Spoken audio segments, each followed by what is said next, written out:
विद्यार्थियों, इस वीडियो में हम देखेंगे तो कक्षा 8 की विज्ञान का अध्याय 7 है किशोर अवस्था की ओर। 8 ग्रेड पुस्तक में आप इस अध्याय के प्रश्न उत्तर कैसे लिखेंगे। प्रारंभ में हम देख रहे हैं जैसे इस अध्याय में लर्निंग आउटकम 801, 802, 803, 809 और 815 समाहित हैं। पाठ की पूर्व तैयारी भी दी गई है। आप सभी ने घर में या मोहल्ले में जंतु या मनुष्यों के छोटे छोटे बच्चों को देखा होगा। जब बच्चा छोटा होता है तो उस काल को बाल्यकाल कहते हैं। जन्म के कुछ हफ्तों महीनों बाद बच्चे में धीरे धीरे शारीरिक परिवर्तन होता है, किंतु 10 से 11 वर्ष की आयु के बाद बुद्धि में एकाएक परिवर्तन होता है और बुद्धि साफ दिखाई देने लगती है। शरीर में होने वाले परिवर्तन बुद्धि प्रक्रिया का एक भाग है। जीवन का यह ऐसा अजीब काल है, इसमें बच्चे ना तो बच्चे रहते हैं ना ही बड़े। यह इस बात का संकेत है कि अब आप युवावस्था में कदम रख रहे हैं। किशोरावस्था या युवावस्था लगभग 11 वर्ष की आयु से प्रारंभ होकर 18 या 19 वर्ष की आयु तक रहती है। किशोरावस्था की अवधि व्यक्तियों में भिन्न भिन्न होती है। यहाँ जैसे आप देख रहे हैं, ऊपर दिए गए चित्रों को देखकर नीचे बॉक्स में दिए गए शब्दों का सहारा लेकर सारणी पूर्ण करने का प्रयत्न करें। जैसे यहाँ देखें, आप युवावस्था, शिशु अवस्था, बाल्यावस्था, किशोरावस्था, इसके आधार पर आपको यह सारणी पूर्ण करनी है। अवस्थाओं के नाम, अवस्था की अवधि और शारीरिक परिवर्तन क्या होते हैं बालक और बालिकाओं में, वह इस सारणी में आपको भरना है। तो आप इस सारणी को पूर्ण करें। यह सारणी दी गई है आगे। इस प्रकार से अवस्थाओं का नाम लिखें, क्या परिवर्तन होते हैं, उन परिवर्तनों को भरें। अब यहाँ हम देखते हैं सही विकल्प। प्रश्न पहला है, सही विकल्प के आगे सही का चिन्ह लगाइए। जीवन का ऐसा काल जिसमें आप ना तो बच्चे रहते हैं और ना ही बड़े, इस अवधि को कहा जाता है। इस अवधि को क्या कहा जाता है? 4 विकल्प दिए गए हैं। बाल्यकाल, वयस्क अवस्था, किशोरावस्था या वृद्धावस्था। तो इस अवस्था को किशोरावस्था कहा जाता है। ना तो आप बच्चे रहते हैं और ना ही बड़े होते हैं। अगला प्रश्न है, आपकी कक्षा में कोई मित्र शारीरिक रूप से दुर्बल है तो आप उसे आहार में क्या खाने की सलाह देंगे? तो यदि कोई आपका मित्र दुर्बल है तो उसे रोटी, दाल, हरी सब्जियाँ खाने की सलाह देंगे। जो सी विकल्प है वह सही होगा। अगला प्रश्न है, पहेली के दादाजी मधुमेह रोग से पीड़ित हैं तो डॉक्टर द्वारा इंसुलिन हार्मोन की कमी बताई गई। इंसुलिन का उत्पादन निम्न में से किस ग्रंथि से होता है? पीयूष ग्रंथि, एड्रिनल ग्रंथि, अग्नाशय ग्रंथि या थायराइड ग्रंथि। तो जो यहाँ पर सही विकल्प होगा वह होगा अग्नाशय ग्रंथि। अगला प्रश्न है, नशीली दवाओं या ड्रग्स के सेवन से क्या हानिकारक प्रभाव होते हैं?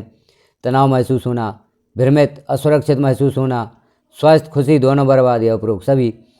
तो यह तीनों जो यहाँ पर लक्षण दिए गए हैं, यह नशीली दवाओं या ड्रग्स के सेवन से होते हैं, यही हानिकारक प्रभाव हैं। तो सही विकल्प होगा उपरोक्त सभी। अगला प्रश्न है, किशोरावस्था का लक्षण नहीं है, इनमें से कौन सा किशोरावस्था का लक्षण नहीं है? लंबाई में वृद्धि, स्वर में परिवर्तन, संवेदनात्मक अपरिपक्वता या शारीरिक आकृति में परिवर्तन। क्योंकि यहाँ पर संवेदनात्मक परिपक्वता आती है और भी यहाँ पर लक्षण दिए गए हैं, किशोरावस्था के लक्षण हैं। तो सही विकल्प होगा संवेदनात्मक अपरिपक्वता। अब नीचे कुछ रिक्त स्थान दिए गए हैं, शब्द भी दिए गए हैं। इन शब्दों के माध्यम से रिक्त स्थान की पूर्ति करना है। किशोरावस्था, मधुमेह हार्मोन, लोहे प्रचुर और लैंगिक हार्मोन। तो इन शब्दों से हम इन रिक्त स्थानों की पूर्ति करते हैं। शरीर में इंसुलिन हार्मोन की कमी के कारण मधुमेह रोग होता है। अंतःस्रावी ग्रंथियों द्वारा स्रावित पदार्थ हार्मोन है जो रुधिर में सीधे पहुँचते हैं। भुजों की लंबाई में एकाएक वृद्धि हो रही है, वह जीवन की किशोरावस्था में है। हरी पत्तेदार सब्जियां, गुड़ आदि लोह प्रचुर खाद्य पदार्थ हैं। वृषण तथा अंडाशय लैंगिक हार्मोन स्रावित करते हैं। अब हम देखेंगे आगे अति लघुत्तरीय प्रश्न। सामान्यतः लड़कियों का स्वर उच्च तारत्व वाला होता है जबकि लड़कों का स्वर गहरा होता है, क्यों? तो उत्तर होगा, लड़कों का स्वर यंत्र विकसित होकर अपेक्षाकृत बड़ा हो जाता है जबकि लड़कियों में स्वर यंत्र अपेक्षाकृत छोटा होता है। इसलिए लड़कियों का स्वर उच्च तारत्व वाला होता है और लड़कों का स्वर गहरा होता है। अगला प्रश्न, यदि व्यक्ति के आहार में पर्याप्त आयोडीन ना हो तो क्या होगा? उत्तर होगा, यदि व्यक्ति के आहार में पर्याप्त आयोडीन ना हो तो घेंगा रोग हो सकता है। लंबे समय तक आयोडीन की कमी से पीड़ित लोगों में हाइपोथायराइडिज्म हो जाता है। सूखी त्वचा, बालों का झड़ना, थकान इस रोग के लक्षण हैं। अगला प्रश्न है, किशोरावस्था में अधिकतर किशोरों के चेहरे पर फुंसियाँ और मुहासे क्यों आ जाते हैं? उत्तर होगा, किशोरावस्था में स्वेद एवं तेल ग्रंथियों का स्राव बढ़ जाता है। इन ग्रंथियों की अधिक क्रियाशीलता के कारण कुछ व्यक्तियों के चेहरे पर फुंसियाँ और मुहासे आदि हो जाते हैं। प्रश्न 6वां है, चिप्स तथा पैक किए हुए अथवा डिब्बाबंद खाद्य को नियमित भोजन में लेना उचित नहीं है, क्यों? उत्तर होगा चिप्स तथा पैक किए हुए अथवा डिब्बाबंद खाद्य को नियमित रूप से भोजन में लेना उचित नहीं है, क्योंकि यह स्वादिष्ट तो होते हैं लेकिन पोषक मात्रा पर्याप्त नहीं होती है। अगला प्रश्न है, नीचे दिए गए चित्र में रिक्त वृत्तों को भरिए। ए तथा बी बच्चे नर हैं अथवा मादा, यह भी लिखिए। तो यहाँ पर जो चित्र दिया गया है इसमें रिक्त भाग भी दिए गए हैं। यहाँ पर जो गुणसूत्र दिए गए हैं, अंडाणु XX और शुक्राणु XY। अब यहाँ हम इन्हें जो गुणसूत्र हैं इन्हें विभाजित करते हैं तो XX 2 भागों में विभाजित होंगे और XY भी यहाँ पर अलग अलग होंगे, तो एक खाने में X होगा, एक में Y होगा।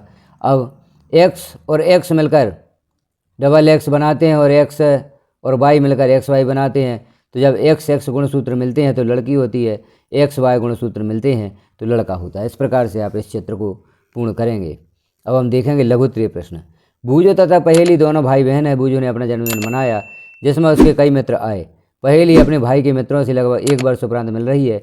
उसे अपने भाई के मित्रों में अनेक परिवर्तन, जैसे किसी की लंबाई एकाएक बढ़ गई, किसी की आवाज़ भारी हो गई, किसी लड़के की मूछें निकल आईं, देखने को मिला। तो अब बताइए, अनुमान लगाइए, बूझो अपना कौन सा जन्मदिन मना रहा है। तो बूझो अपना 12 से 14 वर्ष की आयु के बीच का जन्मदिन मना रहा है, क्योंकि इसी आयु वर्ग में शारीरिक परिवर्तन होते हैं। दूसरा प्रश्न है, बूझो के मित्रों के शरीर में होने वाले परिवर्तन की अवस्था को क्या कहेंगे। तो उत्तर होगा बूझो के मित्रों के शरीर में होने वाले परिवर्तन की अवस्था को किशोर अवस्था कहेंगे। अगला प्रश्न है, अनुमान लगाइए कि शरीर में होने वाले इन परिवर्तनों की अवधि कब तक रहती है। तो किशोरावस्था को आमतौर पर 22 से 25 की आयु तक माना जाता है, लेकिन इसमें होने वाले मुख्य शारीरिक परिवर्तन 12 से 18 वर्ष की आयु तक ही होते हैं। अगला प्रश्न है, पहेली ने अपने घर के पास पोखर में मेंढक के बहुत सारे अंडे देखे। अंडे से टेडपोल में परिवर्तन के उपरांत ये टेडपोल वयस्क मेंढक में परिवर्तित नहीं हुए, ऐसा होने का क्या कारण हो सकता है। तो उत्तर होगा टेडपोल को थायराइड ग्रंथि से थायरॉक्सिन हार्मोन की आवश्यकता होती है, जिसके उत्पादन के लिए आयोडीन की आवश्यकता होती है। यदि पानी में आयोडीन की कमी होगी तो थायरॉक्सिन नहीं बनेगा, टेडपोल वयस्क मेंढक में विकसित नहीं हो पाएगा। अगला प्रश्न है, निम्नलिखित तालिका को पूर्ण करें। जैसे हार्मोन, ग्रंथि और कार्य यहाँ पर दिए गए हैं। यह वृद्धि हार्मोन है, यह पीयूष ग्रंथि से स्रावित होता है। इसका कार्य है शरीर की वृद्धि का नियंत्रण। हार्मोन है थायरॉक्सिन ग्रंथि, थायराइड ग्रंथि, और इसका कार्य है चयापचय दर का नियंत्रण। अगला जो रिक्त स्थान है उसमें एड्रेनल आएगा और ग्रंथि होगी एड्रेनलिन हार्मोन, अधिवय ग्रंथि से स्रावित होता है। उसका कार्य है क्रोध, चिंता एवं उत्तेजना की अवस्था में तनाव के संयोजन का कार्य करता है। अगला प्रश्न है, किशोर अवस्था में किशोरों में अनेक शारीरिक परिवर्तन होते हैं। कुछ लड़कों तथा लड़कियों में अलग अलग होते हैं। लड़कों तथा लड़कियों में होने वाले परिवर्तनों को सूचीबद्ध कीजिए। तो पहले हम देखते हैं लड़कों में होने वाले परिवर्तन।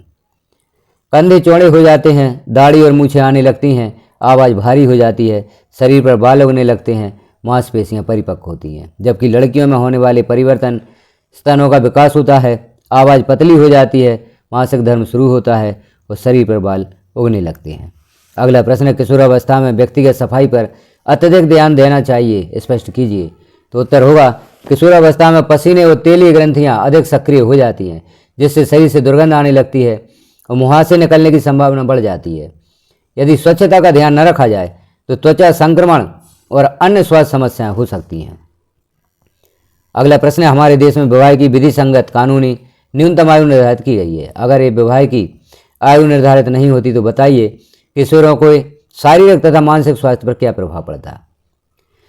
उत्तर होगा कम उम्र में विवाह होने से किशोरों का शारीरिक और मानसिक स्वास्थ्य प्रभावित होगा। कम उम्र में गर्भधारण से माँ और बच्चे दोनों को स्वास्थ्य संबंधी गंभीर जोखिम हो सकते हैं। अगला प्रश्न है, किशोरों के विकास के अवसर पर क्या प्रभाव होगा। उत्तर होगा कम उम्र में विवाह होने से किशोरों को अपनी शिक्षा पूरी करने और कैरियर बनाने के अवसर कम मिलेंगे। अगला प्रश्न है, किशोरावस्था में शारीरिक व्यायाम का महत्व। इन पर हमें टिप्पणी लिखना है। तो किशोरावस्था में शारीरिक व्यायाम का महत्व है। किशोरावस्था में शारीरिक व्यायाम का बड़ा महत्व है। यह शारीरिक व मानसिक स्वास्थ्य दोनों के लिए फायदेमंद है। मांसपेशियां मजबूत होती हैं, तनाव व चिंता को कम करता है। किशोरावस्था में नशीली दवाओं का सेवन स्वास्थ्य पर प्रभाव। तो किशोरावस्था में नशीली दवाओं का सेवन स्वास्थ्य पर नकारात्मक प्रभाव डालता है। तनाव और चिंता बढ़ती है। सीखने व याद रखने की क्षमता प्रभावित होती है। अगला प्रश्न है, नीचे दी गई सारणी में आयु वृद्धि के अनुपात में लड़कों एवं लड़कियों की अनुमानित लंबाई के आंकड़े दर्शाए गए हैं। लड़के एवं लड़कियां दोनों की लंबाई एवं आयु को प्रदर्शित करते हुए एक ही ग्राफ कागज पर खींचिए। तो यहाँ पर जो आयु दी गई है वर्षों में और लंबाई भी दी गई है सेंटीमीटर में। इसके आधार पर आपको ग्राफ यहाँ पर खींचना है। तो हम इस प्रकार से यहाँ ग्राफ खींचेंगे जैसे कि आप देख रहे हैं। इस ग्राफ के आधार पर इस ग्राफ से आप क्या निष्कर्ष निकाल सकते हैं? उत्तर होगा समान आयु में लड़के तथा लड़कियों की लंबाई लगभग समान है। किस आयु वर्ग में लड़के लड़कियों की लंबाई समान है? तो 16 वर्ष आयु वर्ग में लड़के और लड़कियों की लंबाई समान है। अगला प्रश्न है किस आयु वर्ग में लड़के तथा लड़कियों की लंबाई में अधिक अंतर है?